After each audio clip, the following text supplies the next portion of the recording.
When buying a security camera system, what do you think is the most important decision that needs to be made first? Should the customer be looking at cameras? Maybe the video management software seems to be more important, or the network. When you look at a lot of the design and buying guides that are available from many of the vendor sites on the internet, most of them agree that the first thing you should be looking at is the cameras. However, there is a much more critical step or decision that needs to be made before you look at any hardware or any software, and that is, which platform will you build your system on? Will you go with a centralized or a decentralized platform? That's right, there are actually two system platforms that you can choose from, and which one you go with will determine a number of things, including how much it will cost you, the scalability of the system, and also the redundancy of the system as well.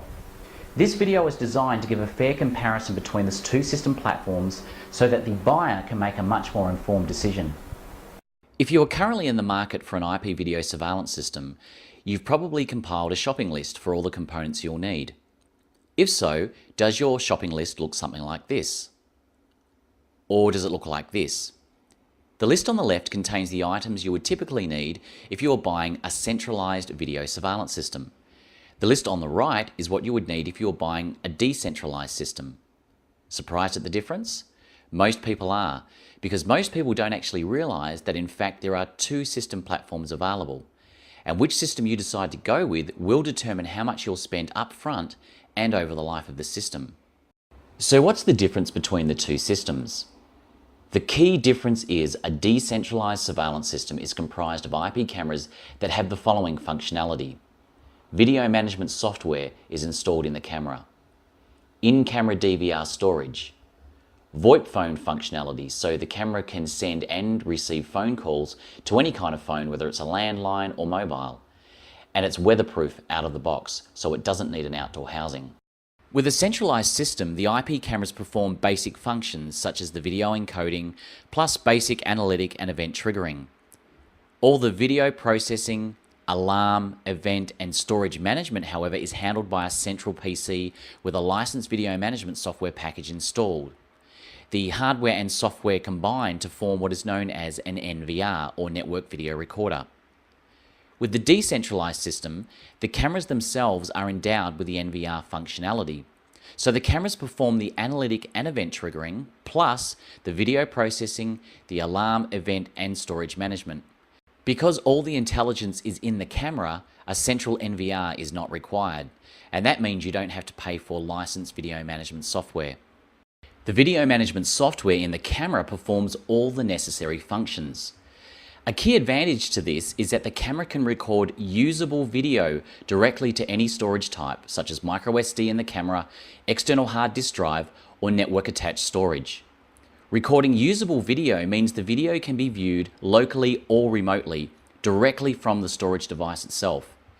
Using a free of charge client, users can directly access the stored video and perform time, date, and event searching, completely bypassing the need for a central NVR. The decentralized system frees you up from the costly, ongoing video management software licensing costs and server hardware. All you need is storage. With the centralized system, on the other hand, everything has to go through the NVR first. If, for example, the camera recorded directly to a storage device, be it an SD card, hard disk, or NAS, without a central NVR connected to the same network, users could not perform intelligent time, date, and event searches on the stored video. The lack of functionality in the camera means that all data has to pass through the NVR first.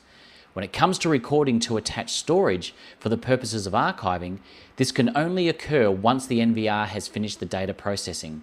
Only then can users perform meaningful time, date, and event searches on the archived video. As you can see, the entire decision-making process and overall success of the system hinges on the central NVR. Because in a centralized system, the NVR handles all the event triggers, storage administration, and video processing, there is information constantly being sent and received over the network between the cameras and the NVR. If the NVR goes down for any reason, the entire system stops working. The video management software in the NVR is usually charged on a per camera license basis, so there is a cost for each camera added to the system, in addition to the existing NVR server licensing fee.